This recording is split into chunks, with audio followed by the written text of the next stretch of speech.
If 2026 didn't spare you any good moments so far in your sports journey and sporting career, if you have been, I don't know, laid down due to injuries, due to maybe not being able to play in the starting team because you're not good enough, or because your trainer has maybe some other intention with the team, whatever might happen in this journey, I think that this video is for you, um, because I'm gonna explain what I'm currently going through as a rugby player, and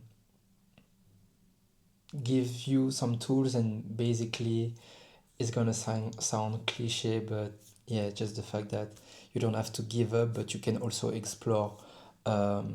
Take this opportunity to rediscover yourself, sorry, and explore other possibilities. So um, I've played rugby my whole entire life almost. Um, I'm now working in Czech Republic. I found a pretty good job here, and I resumed from playing rugby last year. I had a break when I was in France. Yeah, I'm French. I guess you could assume it with my accent. Um, and yeah, I wanted to try other things, so I did some Olympic weightlifting. And fast forward to arriving in Czechia, I wanted to play rugby back again. So here I am. Fast forward to January of this year, I'm in a new club and finding new teammates, trying to create a bond with them, integrate, and train with them. So we do the preseason training because over here the season starts in February. So everything is going good, and I find some good momentum. And at that time, rugby was really the thing that I needed in my everyday life, in my personal life. I needed to play rugby to empty my head. So I was very big on this, and I couldn't wait for being able to compete again. So I like the club I'm in. I have the sense of community I have in this in this club. I play with my roommates, and everything is going well, sports wise. I do the warm up games. I feel good. I feel confident. I feel really integrated. I find my good position and I get myself going by the time. So we do the first game, we win, and then we have the first game at home. And during that time, I had a kind of nagging, uncomfortable pain behind my hamstring and my knee. But I keep going. I just do my regular training. I keep going and just not having as much consideration for that pain, you know. So we do that game at home, and I get injured. First tackle, I get injured. I fall on my knee, and the pain radiates through the whole leg.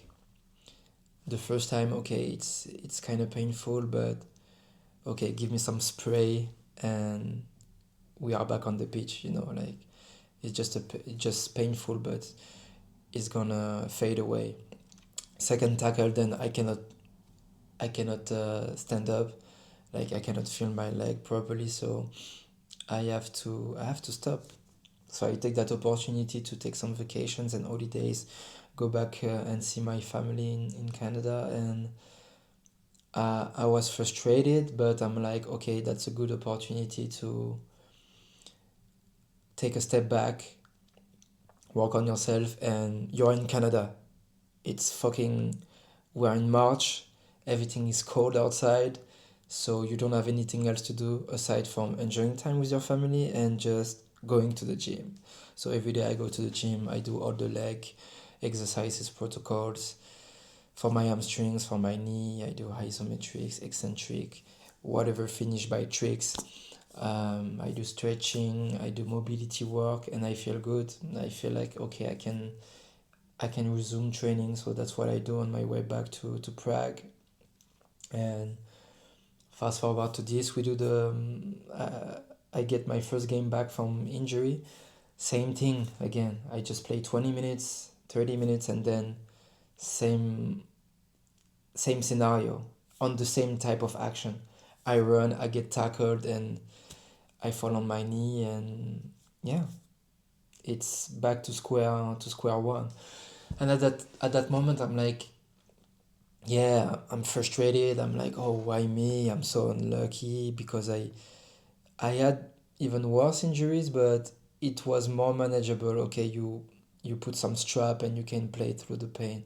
But for this one, even though I was strapping my leg and everything, it's very hard to know what I have, to diagnose it. Even with my physiotherapist, I'm like, she's doing the strength test, the range of motion test, and everything, and she's like, "Do you feel something?" I'm like, "No," but it's in very specific position that I can feel it, and it's like, yeah, like she doesn't really know. I went to the doctor, and the doctor is like, it's this kind of thing, but it's you don't need a radio for that, you don't need a scan. So I trust it, but at the same time, as I'm getting back on the pitch once again, I feel like there is still that, yeah, uncomfortable feeling. So I get injured once again, and I'm just frustrated because I see my teammates playing, winning the games, enjoying themselves, and me, I'm like, okay, I'm new into the club. Uh, I cannot prove to them like who I am really on the pitch. Okay, I just did two games basically as a whole if we have to take the bits of games I couldn't finish or I just did. So at that time I'm like, okay, what can I do? So you have to sit with the frustration. It's uncomfortable, but you have to sit with it. You have to process things internally with your inner self because that's the only thing you can control. That's your emotions and the way to deal with what's in front of you. And it's hard, but it's also making you learn a lot of things about you, what to do with that and how to take that time out of the pitch, um, to become a better person in your overall life, in all aspects of life, and working on your way back to the pitch. So I sit with the frustration, I meditate on it, I write things down, just so you can also empty your mind, you know. Writing things down is really an underrated weapon. Like we are maybe too much on this, and um, on top of writing things down, I think you should also delete as much of social media platforms as possible. That's the thing that I learned from this. It's been now 2 months. I haven't been able to play a lot, and now I'm completely cutting things down. You know, just so I could focus on myself. So I don't want to turn this video into like a self-development type of cliche content, but I mean that's the truth. Because it allows you to really drift your attention from the outside and from things that you don't have control over and where you are just a spectator to like actually taking back control on what you can control. So you have to do this, you have to try to meditate and you have to try to understand what is in your mind. um, so it gives you an opportunity to, yeah, as I said, discover yourself and grow. And competing, playing a game, fighting, whatever it is, um, it's it's something that is within us. Okay, it's also our way of living and the reason of why we are living, because it gives us that rush, that adrenaline, and that, I'm talking on behalf of men who like competition, the way that, okay, we have that grit and we want to show to people that, okay, Like I can be that guy, and we want to show to ourselves that okay, I can be that guy in front of adversity. And when you can't do that, all that creativity, all that adrenaline vanishes, and you don't know what to do with your life. So during that time, I just did some side quests, and I'm currently doing them, which is what I'm doing actually. Just recording a video and posting them on YouTube, on social media, creating things instead of consuming them is one of the side quests I told myself to to do and to provide, and it's fulfilling me. Okay, not to the level I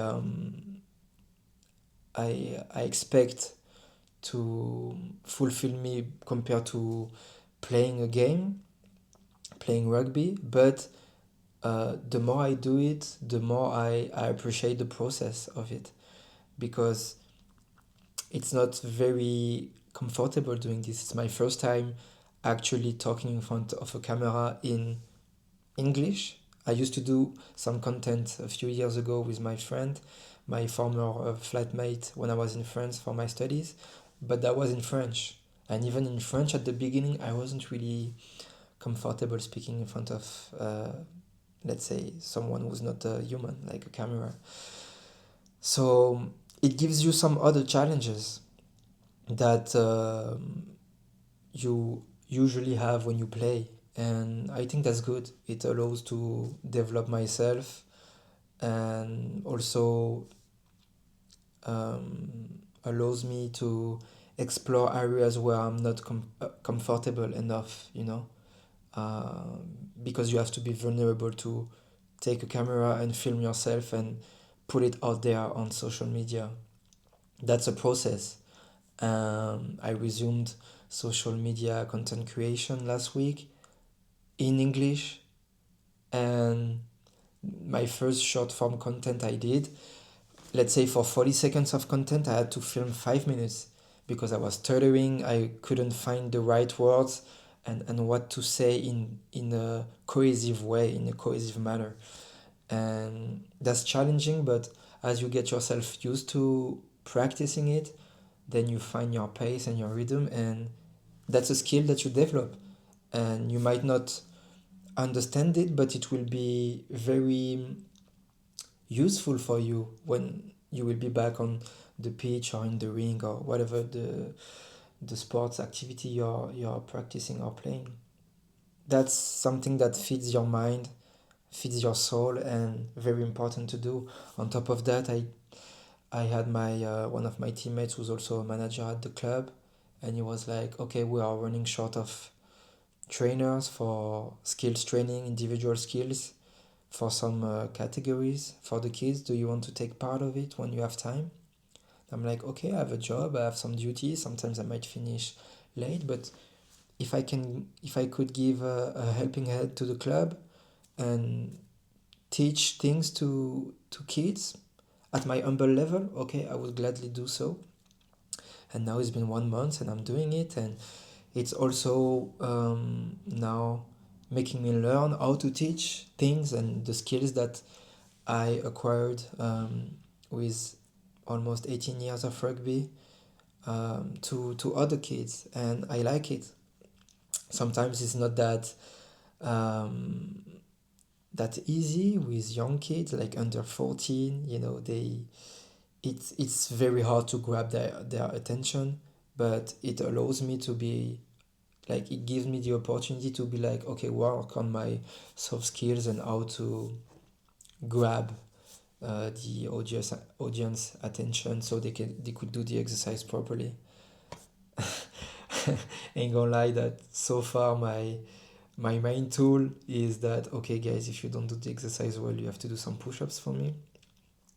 But for older categories, I create a good sense of bonding with them, and it's good, it's funny, and I like that. And I'm a pretty lonely guy. I like being alone. I like to do things alone, and I didn't know that it would fulfill me to that point. And now I enjoy taking my time and going there and teaching them the the the stuff that I learned pretty much for my whole life. So that's good. Like as a athlete, whether you are amateur or professional, like you know that when you are not doing your sport, your mind can kind of self-sabotage. And I saw that interview from both MMA legends like Volkanovski and Dustin Poirier. Volkanovski, after his second loss against Slav Makachev, said that yeah, he took that fight maybe on short notice because when he's at home, like he doesn't have that same level, that same sense of purpose. Okay, he has daughters, he has a wife, he has a family, he's a family man. He's a really good father, but like in his inner self, like he cannot unleash who he really is in his primal instinct, the way that he likes to go to war, he likes to play like or fight. He's a former rugby player, by the way. So and the same for Dustin Poirier. He's like when I'm not fighting, I'm just procrastinating. I'm maybe drinking and I'm lost. So now he's at the end of his career. It feels like he has already retired, and it feels like now he's more drifting towards commenting fights and giving advices. That's now his purpose, and I think it's also a side quest that he had to learn in order for his mind to find another sense of purpose. And you have to find something aside from playing that can fulfill you. That's also the case for Kobe Bryant at the time. May he rest in peace. You know, um, after he ended his career with that final legendary game against the Utah, um, I think he scored 60 points, something like this, man. He was crazy. After that game, like, and even before that, I think that he thought about, like, what will I do after playing basketball, which was my whole life, and where I developed that identity of Black Mamba, and where could I export that Black Mamba mentality. And I don't think that it was something that was obvious for him. He had to dig into his inner self and okay, what would I want to do with all the skills that I acquired on the court? And it was then education that was very important for him, and uh, animation studio for kids, and having this kinds of project to inspire people. That was his way of doing it. You have to find your way of doing it also, and take this opportunity of not being able to play, that frustration, that anger, to yeah, definitely develop yourself outside from just the athletic part and competitive part. You can drift away, you can bring your competitive mindset outside and export it for sure. And you can transcribe it in all aspects of life, whether it is for your side hustle, whether it is for side quests, just like what I'm doing in your professional career. Also, you can bring this out of yourself and put it into other areas for sure. Now I'm I'm I'm learning about AI, coding, content creation, and things that I didn't imagine doing before that injury. So I'm developing myself, definitely. And whether it is now in a more global way, whether it is just an injury or something that happened to you in your daily life that is traumatizing for you, or where you're like, okay, why is it happening to me? Like, I've learned that it's really when you are down bad that if you have some ego, when if you have some pride, you can only go up afterwards because you use that fuel to create yourself again and to be born again. It either destroys you if you dwell on it, if you ruminate on it, or it can build a new you. And as a human, as a man, whatever your gender, you can recreate yourself. It has to take, okay, some trials and tribulation, but it makes you feel alive. That's what's making you be alive, and it can be a great tool. These uncomfortable feelings can be a great tool, I promise you. I'm still processing them at the moment. So that's why I don't want to be like a figure of authority. I'm just talking to my proper experience. That's why I'm taking the camera, because sometimes, as I said, even though I'm a lonely guy, I like to yap also on things that um, where I have some interest. So yeah, and I I saw a reel. Okay, yeah, I'm not a monk. Sometimes I go on Instagram to watch some content, but not AI slop or brainwave content. I'm trying to go maybe, okay, 20 minutes a day on Insta, and I saw that reel that with a guy. I don't know if he was a philosopher or, let's say, a spiritual teacher, and I I even have this being pinned down to my monitor, and he said that every tension is teaching, every activation is an invitation, and that your body is the sky, and that emotions are the weather, and like everything, the weather is not permanent. It's not forever that it's gonna be sunny. It's not forever that it's gonna be rainy or foggy. What's important is the bigger picture, which is the sky and your body, and how to process the weather, how to process bad days, how to process rainy days, and how to take these weaknesses and turn it into something positive, because that's the key to growth when you are not in your comfort zone.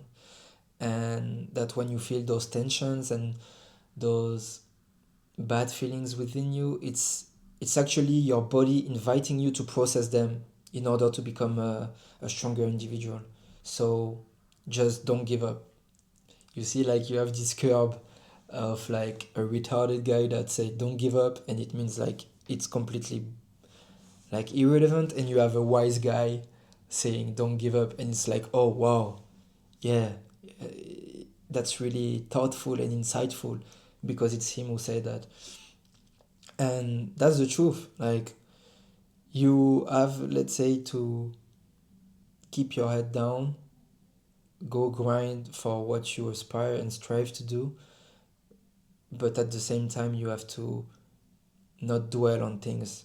If bad things happen to you, if it's not a career ending injury, just take that opportunity for growth, for sure. And when you will look back on it, when you will look back at it, you will be happy that you did the work, because it will only bring positivity into your sporting career, and into your your craft when you're on the pitch and in your daily life. So yeah, if that video inspired at least one guy, and that these thoughts sit in you for days and then weeks, and transform itself into an habit and a discipline, then it will become just second nature, and you will definitely become another individual. So yeah, I hope you will sit with that idea, work on yourself, and yeah, just don't give up. See you guys for another video.